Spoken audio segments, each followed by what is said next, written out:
Bismillahirrahmanirrahim. Assalamualaikum warahmatullahi wabarakatuh. Bismillah walhamdulillah.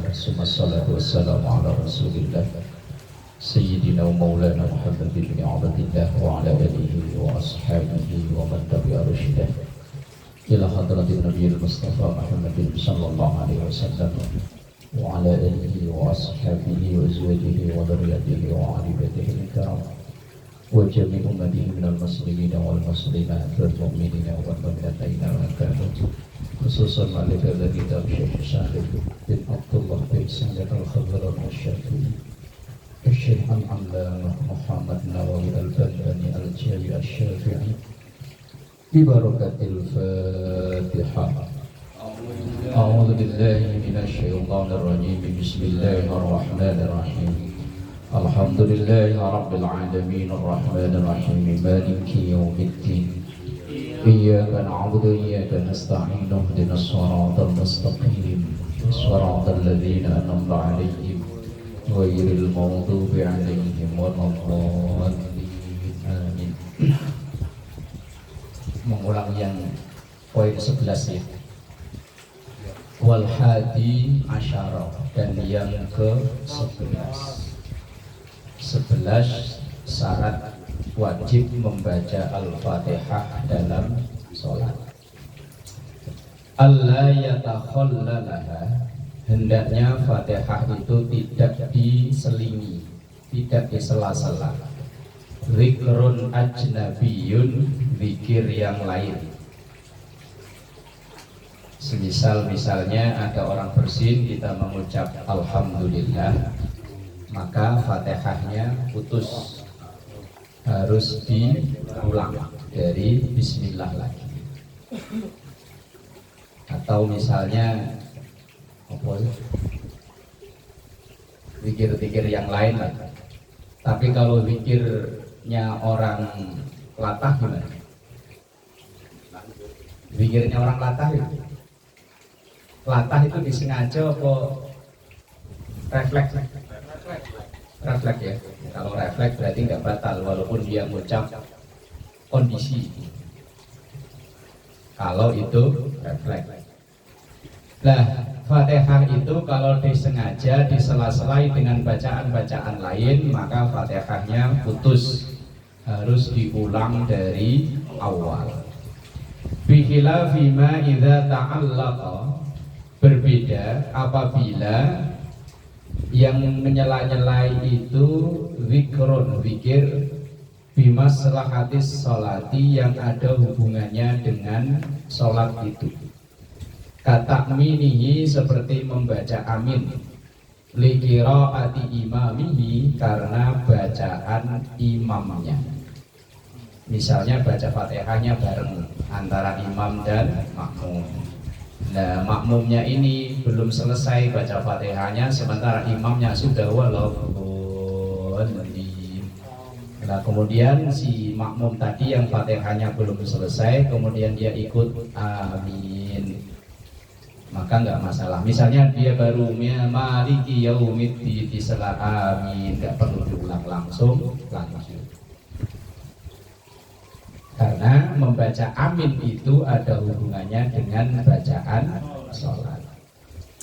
Wa fathihi alaihi walau fi ghairil fatihati. Wa fathihi, atau mengingatkan makmum, mengingatkan imam. Misalnya imam baca qul ya ayyuhal kafirun nggak kelal-kelal. Wala ana abidum ma abadtum wala antum abiduna ma abud wala ana abidum ma abadtum wala antum abiduna ma abud wala ana abidum ma. Enggak selesai-selesai, maka asal imamnya itu belum berhenti, makmum enggak perlu mengingatkan. Tapi kalau imamnya udah nyerah, berhenti, nanti keterangan di belakangnya itu ada. Walau yaftah wala yaftahu, dan tidak perlu mengingatkan, makmum itu tidak perlu mengingatkan fi alaihi kepada imam illa kecuali idza tawaqqafa, ketika imam udah nyerah, udah wala ana wala antum wala ana wala antum, nggak kelar-kelar, akhirnya dia berhenti. Nah itu makmum baru silahkan mengingatkan imam. Idza tawaqqafa, ketika imamnya itu berhenti, wasakata, dan diem, udah nyerah lah, udah diem, mana baru ingat lakum dinukum waliyati, biar imamnya itu terpancing. Tapi kalau imamnya masih baca aja, udah kita antepin aja, udah biarin. Wala ana antum wala antum, biarin dah. Ntar kalau dia udah nyerah, udah berhenti, nah baru lakum dinukum waliyati, kita ngingetin. Famadama yaradidil ayata, dan selama imam itu masih ragu tapi masih baca ayat, la yaftahu alaihi, maka makmum nggak perlu mengingatkan, biarin dia baca sampai, apalagi kalau baca Rahman ya, kan fabi ayyi ala'i rabbikuma tukadziban, lanjutannya muter mudhammatan fabi ayyi ala'i rabbikuma tukadziban mudhammatan fabi ayyi ala'i rabbikuma. Asal imamnya itu masih baca, makmumnya cukup diem. Lah kalau imamnya udah diem, berarti kan udah nyerah ya.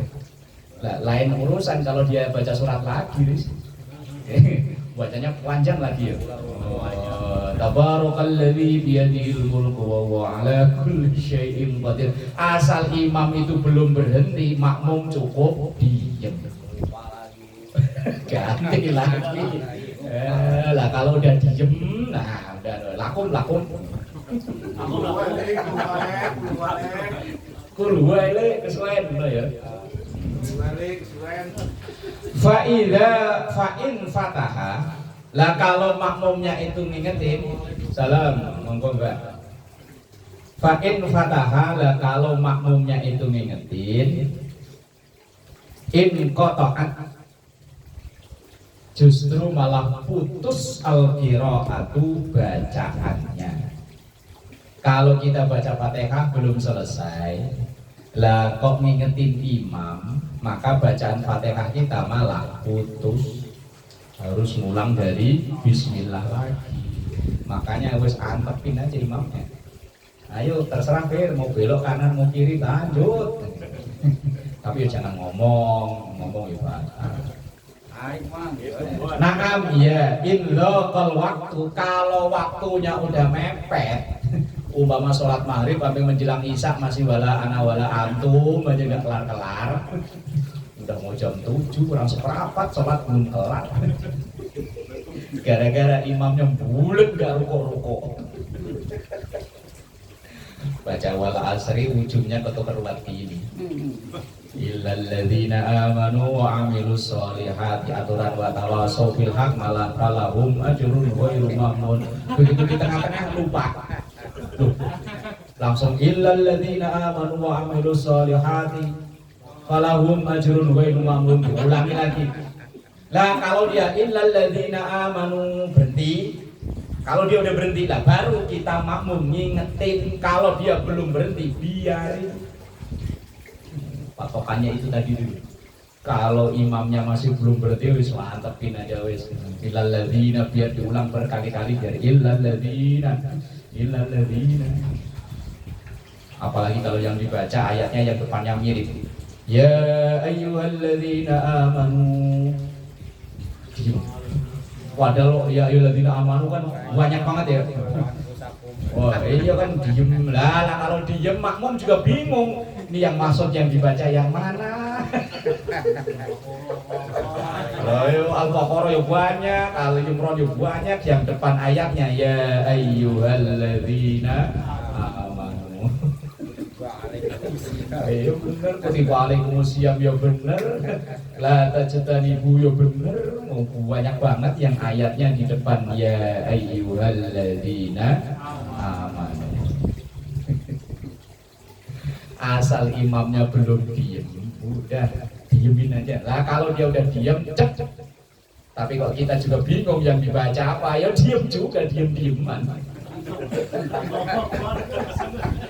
Lah yang repot kan kalau imamnya nggak ngambil tindakan, masa meneng lah. Kalau waktu, kalau waktunya udah mulai nyempit alias udah mau habis, misalnya sholat maghrib sampai jam 7 kurang seperempat masih berhenti lagi. Wama kan seabrek-abrek. Kalau lagi Fatihah terus misalkan ada kayak binatang yang lewat, itu bukan takut tapi jijik. Terus ngapain? Nggak apa itu. Gitu. Kalau sengaja ya batal. Lah kecuali refleks kayak orang latah. Gerak ngomong membatalkan sholat itu kan kalau sengaja. Lah sekarang pertanyaannya kan orang latah itu sengaja atau tidak? Makanya kan harus survei ke orang yang latah. Ada yang latah deh? Tidak ada ya? Tile nggak latah ya? Kadang ada juga San, bocah main kucing kadang kucing ceburin di got. Nah kucing itu masuk dalam gimana? Kita menghindari itu gimana San? Dia kan lendotan pasti sama kita. Ini gimana tuh? Ya Al-Muhajirin pernah ada terus masuk. Kadang bocah. Lah iya kalau disengaja, mindahin barang kan boleh. Kita sholat walaupun mindahin barang, apalagi barang itu barang berharga, boleh. Nah kucing itu misalnya kita lagi sholat kok, iya air got di sini kan ya air kotor kan, ya tentunya najis, bentuknya kayak begitu. Lendo tadi kain San, gimana? Nah ya harus batal, kalau kena najis kan batal kan. Nah, iya kalau kena najis batal, kalau kucingnya bersih, nah kucing itu tidak najis. Bahkan kalau di Salafi melantai kucing juga nggak najis. Coba aja tonton videonya Yahya Badrus Salam. Ketika ditanya, Ustaz, kotoran hewan yang nggak boleh dimakan, semua kotoran najis kecuali kotorannya semua kotoran tidak najis kecuali kotoran manusia. Itu Yahya Badrus Salam, Ustaz Salafi Wahabi. Itu kan dia mengatakan bahwa semua kotoran selain kotoran manusia itu tidak najis. Ya terserah dia. Ya, coba aja itu sholat suruh megangin tai kucing, kira-kira mau nggak? Ada Melayu kakak. Lihat kata dia nggak najis kok. Kata dia lah kalau dalam mazhab kita kullu ma'in yang dalam Fathul Qorib itu kullu ma kharaja minas sabilaini, setiap sesuatu yang keluar dari depan dan belakang itu najis kecuali sperma. Kalau sperma kan nggak najis lah. Kalau sperma najis kita asalnya dari situ najis semua. Lah kalau dalam mazhab Syafi'i kan semua yang keluar dari pintu depan, pintu belakang najis kecuali sperma. Nah, kalau dalam mazhab bukan mazhab, mereka nggak mengakui mazhab. Dalam pandangan Wahabi semua kotoran semua yang keluar dari makhluk hidup kecuali dari manusia itu suci. Itu pandangan mereka. Ya boleh dites ya, kalau ketemu mereka suruh pegangin tai kucing. Makanya perbedaannya kan lucu. Jadi Wahabi nggak berpatokan sama mazhab ya San? Nggak mau, bilangnya nggak mau. Cuman kalau diteliti ya ternyata mau bikin mazhab baru. Nggak boleh mengikuti mazhab, harus berpedoman pada Quran dan hadis. Lah iya kalau yang pinter. Lah kalau yang awam membaca Qurannya aja nggak bisa, dia tahu sholat takbirnya ngangkat tangan dari mana. Dia tahu cara sholat dari Allahu Akbar sampai Assalamualaikum, tengok kanan tengok kiri, taunya dari mana? Nah, iya, makanya mereka itu bilangnya anti madhab, tapi ternyata dalam amalia sehari-hari ya ternyata ikut madhab. Katanya suruh ngikuti hadis. Imam Bukhari itu madhabnya Syafi'i. Nah sementara mereka bilangnya pokoknya hadis sahih Bukhari. Lah Bukhari aja bermadhab. Bukhari itu madhabnya Syafi'i. Sebuah urusan dia itu. Sampai kiamat kurang 2 jam ya nggak bakalan akur lagi. Ayo sakal kere-keran, ben ngono lah. Sakarpe ngono. Kok sampai ke situ apa sih tadi? Karena corok lewat ke sini. Corok. Ayo, ya kalau memang itu membawa najis kan, kalau badan kita terkena najis kan otomatis batal, kecuali najis yang dimakfu. Najis itu kan ada najis yang dimakfu, seperti misalnya bangkai atau kotoran dari binatang yang dalam tubuhnya itu nggak ada sistem peredaran darah. Nyamuk. Kalau kecoa? Kayaknya nggak ada darah deh. Ada nggak Palembang? Nggak ada, berarti nggak najis itu. Najis sih najis, cuma dimakfu artinya dimaafkan. Seandainya bangkainya itu nyempit di baju atau mungkin di sajadah atau di sarung atau nyempil di peci sini bangkainya, maka tetap sah buat sholat. Najis tetap najis, nanti selesai sholat segera dibersihkan. Tapi sholatnya tetap sah, itu namanya najis makfu. Lah patokan najis makfu itu yang hewan, bangkainya atau kotorannya. Yang hewan itu nggak ada sistem peredaran darah. Gampangnya kalau dicecek itu nggak ada darah yang ngalir. Kalau cecek ada ya? Tapi bagian kepala. Iya, yes, pokoknya mau kepala mau buntut yang penting kan ada darahnya kan. Kalau kayak kecoa, terus yang di kita ini loh yang ada. Lembing. Ah, kalau yang bau itu ya lembing. Lembing itu nggak ada ya. Nah, makanya ilmu itu sebetulnya saling keterkaitan kan begini. Ulama fikih membuat patokan bahwa hewan yang najisnya dimaafkan itu adalah hewan yang dalam tubuhnya nggak ada sistem peredaran darah. Nah, untuk mengetahui itu kan belajar ilmu biologi. Makanya ilmu itu kan saling keterkaitan. Misalnya dulu waktu bahas masalah haid ya apa itu, untuk membedakan apakah itu darah haid atau yang lainnya. Nah itu kan harus ilmu yang berhubungan dengan itu lah. Nah, makanya yo aslinya nggak ada dikotomi ilmu, nggak ada pemisahan ilmu ini ilmu agama, ini enggak. Semua ilmu itu saling keterkaitan. Misalnya mau ngitung masalah faraid warisan, ya butuh ilmu matematika. Untuk kalau sekarang sih udah canggih ya, sekarang udah ada aplikasi untuk menghitung warisan itu ada. Kalau dulu kan ngitung untuk mengetahui hilal, tanggal, itu kan ada rumusnya. Kalau dalam pesantren dulu ilmu falak itu pakai rubuk. Nah itu dulu ya belajar sinus, kosinus. Nah itu kan ilmu matematika ya. Nah kalau biar pinter baca kitabnya jago, kalau matematika nggak bisa untuk menentukan falak, ya tetap nggak bisa. Makanya ilmu itu aslinya saling keterkaitan, saling berhubungan. Itu Sat, nanya lagi Sat. Seandainya kan kecoa itu kan binatang menjijikan ya. Itu kan dia biasanya kalau kena kepegang baunya kan bau sepiteng ya. Bau sepiteng biasanya ya. Apalagi nempel di baju kita giniin. Itu tang itu bau sepiteng. Gimana tuh? Lah pokoknya kecoanya itu nggak najis. Kalau kita ngikuti yang seperti itu, kita nggak bisa ngapa-ngapain, Pak. Duit yang pindah-pindah tangan itu, itu bisa jadi dulunya yang megang orang tukang potong babi. Ya kan? Bisa jadi loh duit yang kita kantongin, kita bawa buat sholat, itu bisa jadi dulu dipegang sama orang yang potong babi belum cuci tangan 7 kali. Lah makanya dalam Islam itu ada ad-darurat tubihul mahdurat. Sesuatu yang sulit untuk dihindari ya wes. Ya wes. Ya kalau kita teliti sampai ke situ-situ, ya enggak. Ya kita cukup di akuarium kaca aja dan itu steril, yakin steril itu. Lah kalau kita jalan nih, sendal sendal kita kebalik. Blek kita nginjek. Biasanya kalau kita mau pakai sendal itu kan yo yang bawahnya kebalik tadi ya, nah itu bisa jadi nginjek tai kucing. Nah ya makanya ya sesuatu yang sulit untuk dihindari, ya wes. Lah kalau mau teliti seteliti-telitinya, yo tadi cukup di bingkai kaca aja udah aman. Lah ya kan, sarung yang kita pakai begini ini bahannya dari apa dulu bikinnya ya nggak tahu.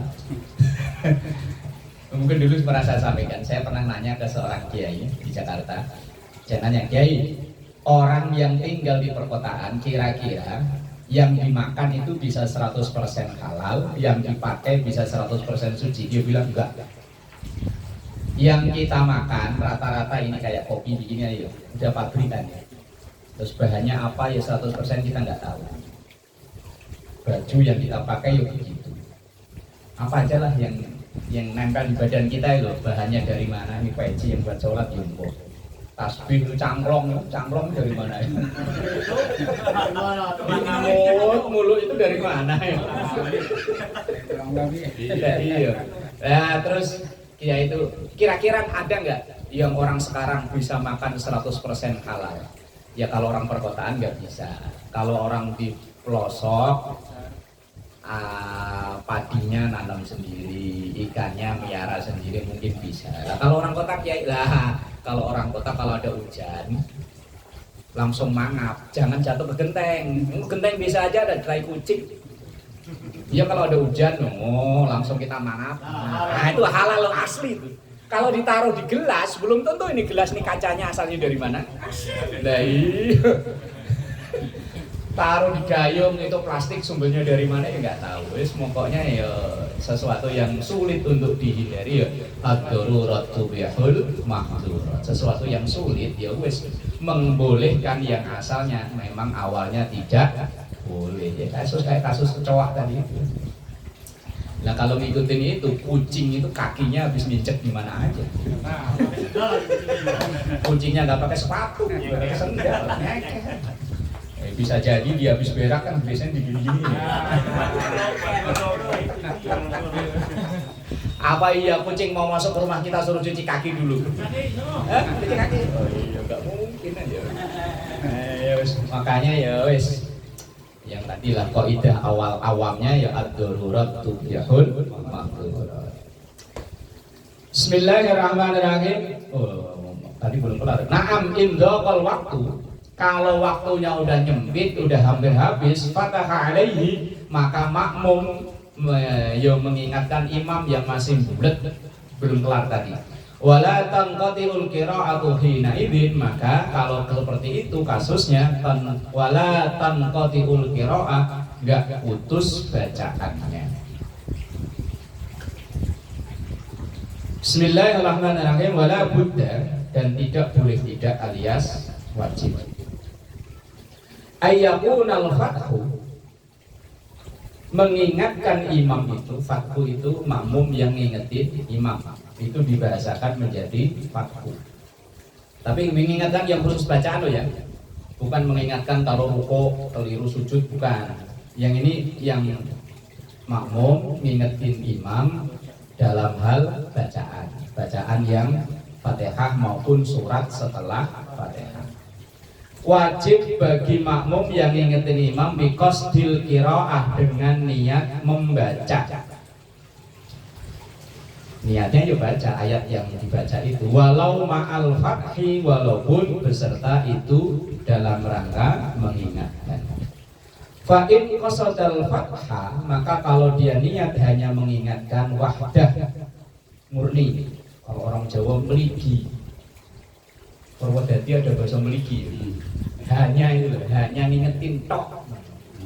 Kalau bahasanya Pak Haji doang ya Pak Haji, cuma ngingetin doang. Au atlaqa au qasada wahidan la bi ainihi batalat sholatuhu. Justru kalau hanya niat ngingetin tok, justru malah batal sholat makmumnya. Maka amannya malah lebih baik gak usah ngingetin, diem aja udah. Makanya biar imamnya kalau salah biar langsung ruku, gak usah nyari surat lain. Fakharaja, mengecualikan bi qiraati imamihi, dengan bacaan imamnya. Qiraatu ghairihi walau makmuman akhar, bacaan selain imam walaupun makmum akhir. Fatang qati'u, maka itu putus bitakmini li qiraatihi wal fathi alaihi. Misalnya begini, kita lagi sholat, kemudian di samping kita ada anak ngaji, bacaannya salah. Nah, sementara kita tahu, boleh gak kita ngingetin itu? Kenapa?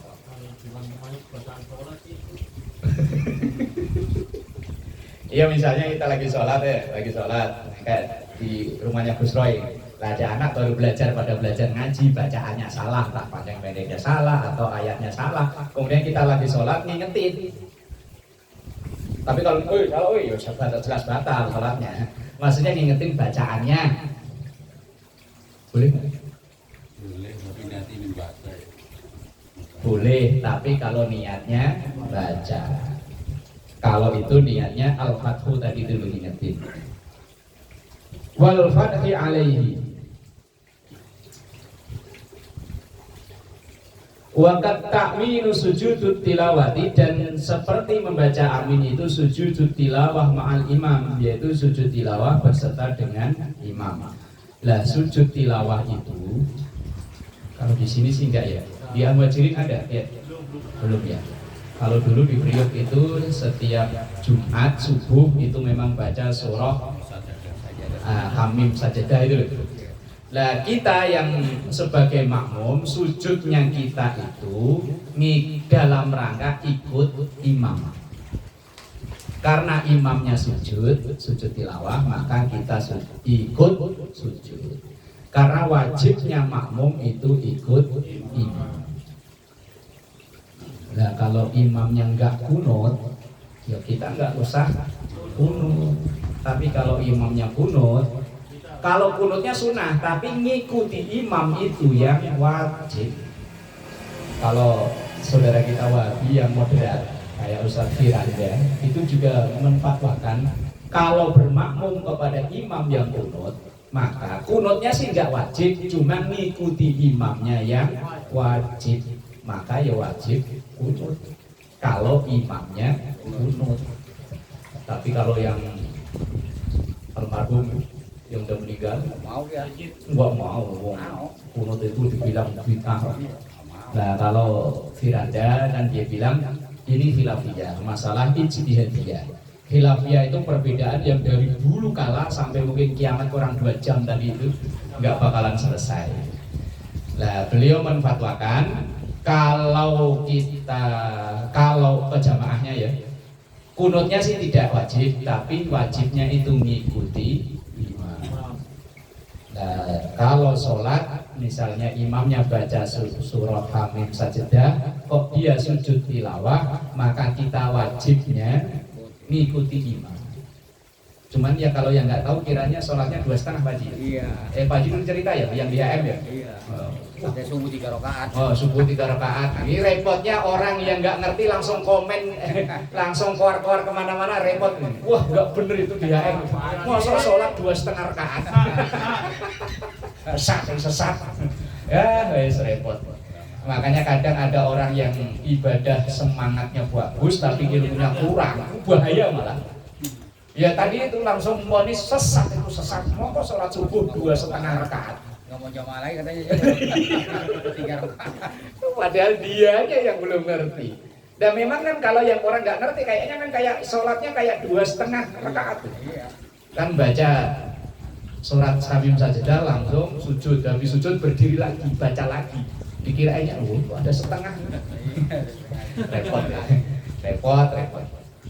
Memang orang yang semangat ibadahnya bagus, ya bagus. Tapi kalau ilmunya kurang, terus dia komen melulu, ini yang bahaya ya. Ya kalau nggak tahu, kok ya menang bahaya, aman ya. Menang bahaya. Paling ya kalau nggak tahu nanya, ya kalau langsung wah sesat itu sesat, wah angel ya. Wa in sajada ma'a ghairihi amidan aliman batalat sholatuhu. Tapi kalau dia sujud, karena sujudnya itu mensujudi ada orang yang baca sholat sajadah tapi bukan imamnya. Ada anak ngaji sampai ayat wasjud waqtarib. Lah itu kan ayat sajadah. Lah kemudian dia langsung sujud. Nah ini ya kalau dia sengaja batal sholatnya, karena dia sujud bukan ngikuti imamnya, tapi gara-gara ada orang ngaji di sebelahnya. Orang ngaji di sebelahnya. Nah itu wa in sajada ma'a ghairihi amidan aliman batalat sholatuhu. Lah kalau orang baca tapi niatnya bukan murni karena bacaan. Misalnya begini. Kita lagi sholat nih. Lah kemudian ada yang nganterin besek. Assalamualaikum. Ini besek selamatan dari tetangga.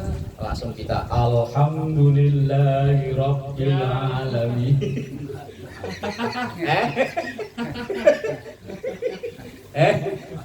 Alhamdulillahnya itu bukan karena bacaan, tapi karena alhamdulillah dianterin besek.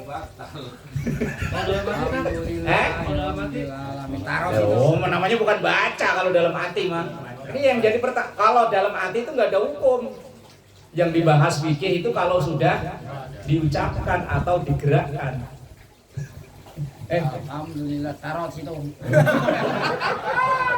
Nah kalau taruh situ mah jelas batal taruh situnya. Ini nggak ada taruh situ. Assalamualaikum Mbak Slamet, ini ada besek. Alhamdulillahirabbil alamin. Terima kasih ya.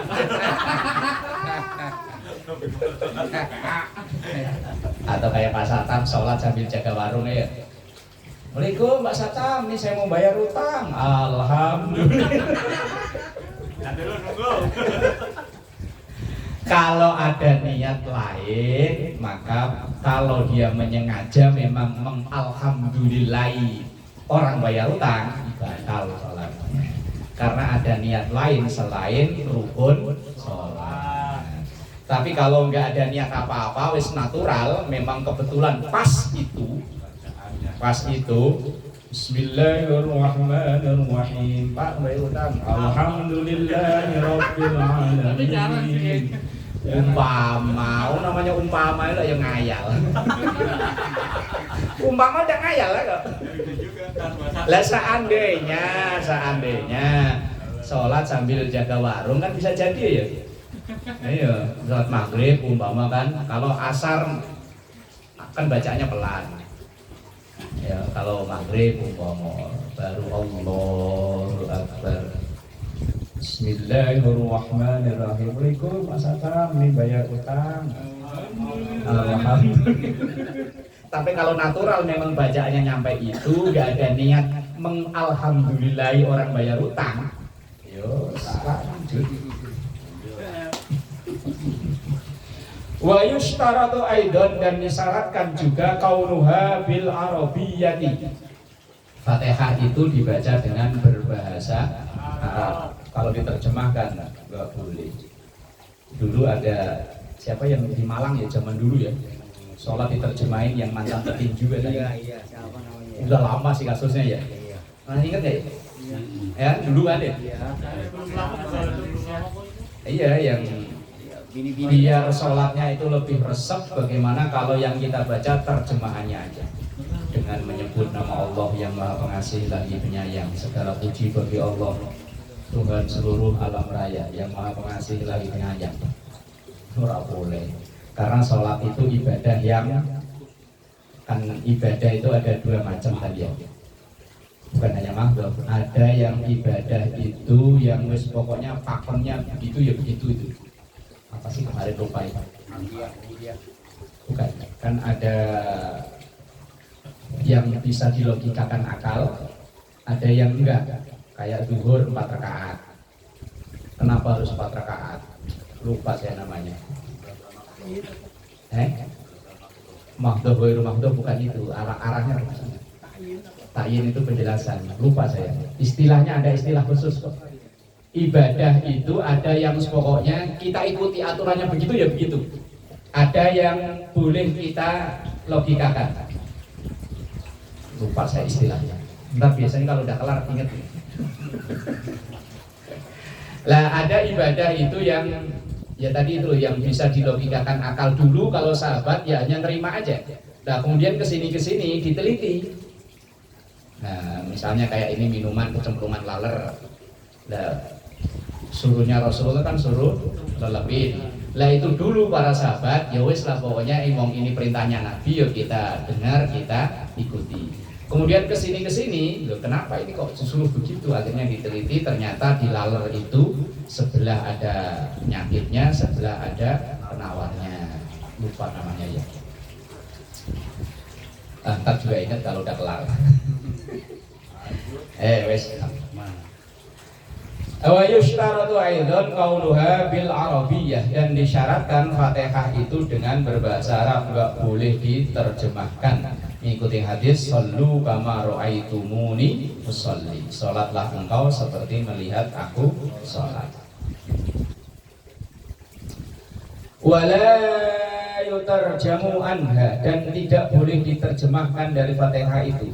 Walau kana ajizan, walaupun itu misalnya orang yang baru belajar, ajiz.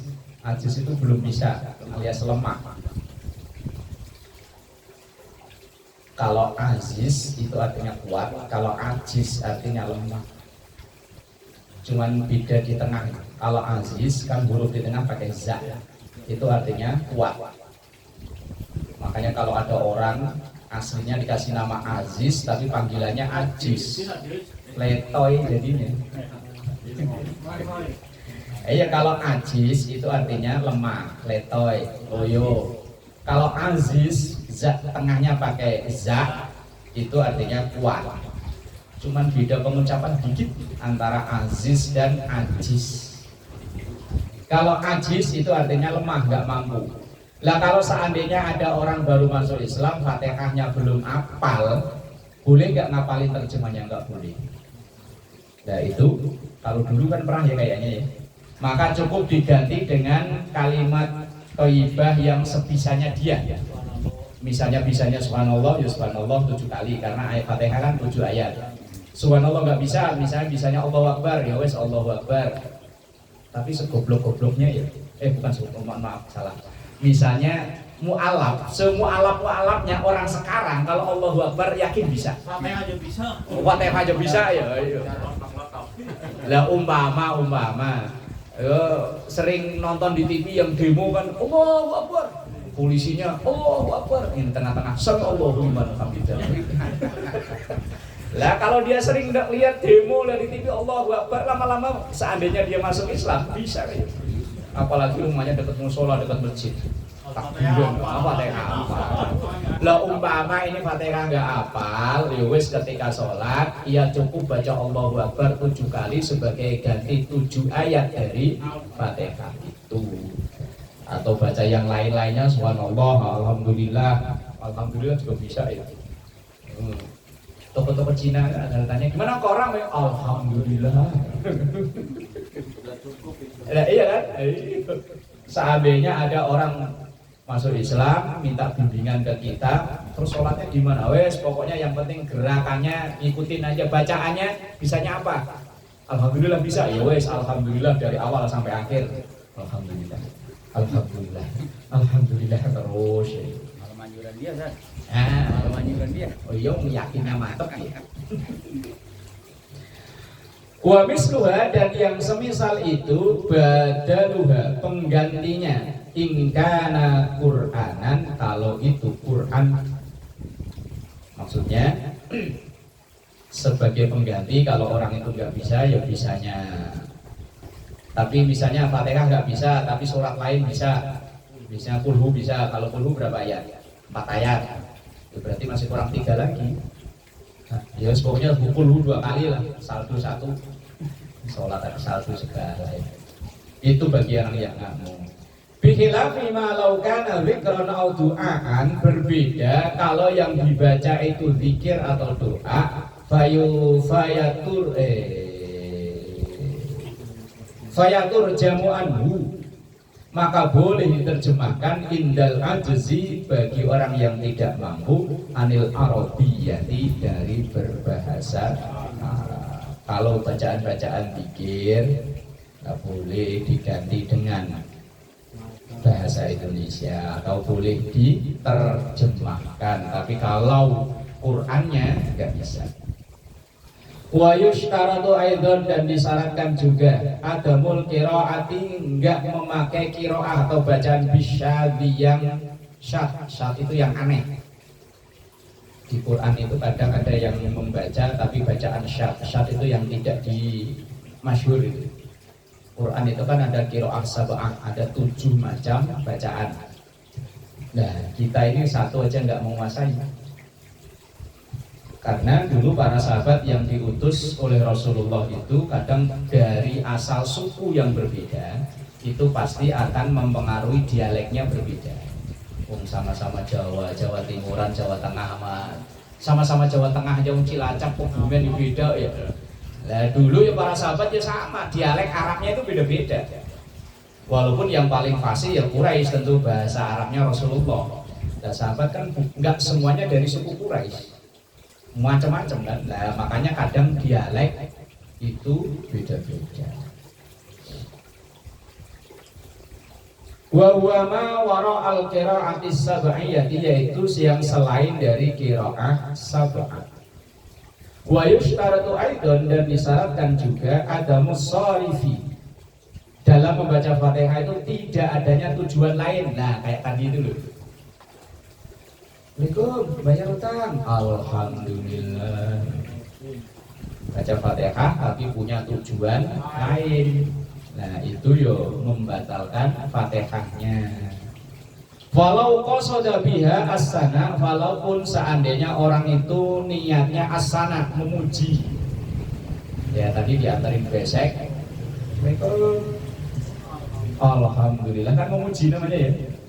Memuji Allah karena diantarin besek. Lam yajuzuhu, maka tidak boleh liwujudis sharifi, karena adanya tujuan lain. Wala buddha, maka tidak boleh tidak. Kalau tidak boleh tidak berarti kan wajib. Ayyak sudah al-qira'ata au yudrika, niatnya itu membaca atau mengucap. Ya wis, niatnya baca. Nah kalau alamnya kebetulan pas barengan ya wis. Bismillahirrahmanirrahim. Faslun fi bayani adatis syaddati fil fatihati wa mahaliha.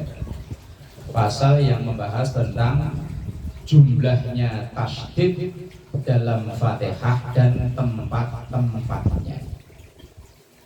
Tasdid itu dihitung. Tasdidatul Fatihati, tasdidnya Fatihah arba'a asyarata, itu ada 14. Mana sempat kita ngitung. Bukan sempat, enggak pernah kepikiran. Kalau dalam tafsir Munir, tulisan Imam Nawawi Banten, ya penulis kitab ini, huruf aja dihitung. Fatihah itu hurufnya ada berapa? Bukan hanya tasdid. Kemudian Al-Baqarah, kalimatnya ada berapa kalimat, hurufnya ada berapa huruf. Kita ayatnya aja nggak tahu. Ada berapa nih? 286 ayatnya. Lah itu hurufnya dihitung, per kata yo dihitung. Padahal zaman dulu belum ada alat secanggih sekarang ya. Kok yo bisa ya? Padahal waktunya ya sama sama kita, 24 jam juga ya. Mereka ya punya anak istri ya nyari nafkah. Lah kok sempet ya? Padahal waktunya ya sama 24 jam ya, mereka ya berkeluarga, punya anak, punya istri, nyari nafkah. Lah ya kok sempet-sempetnya ngitung. Wallahu alam ya.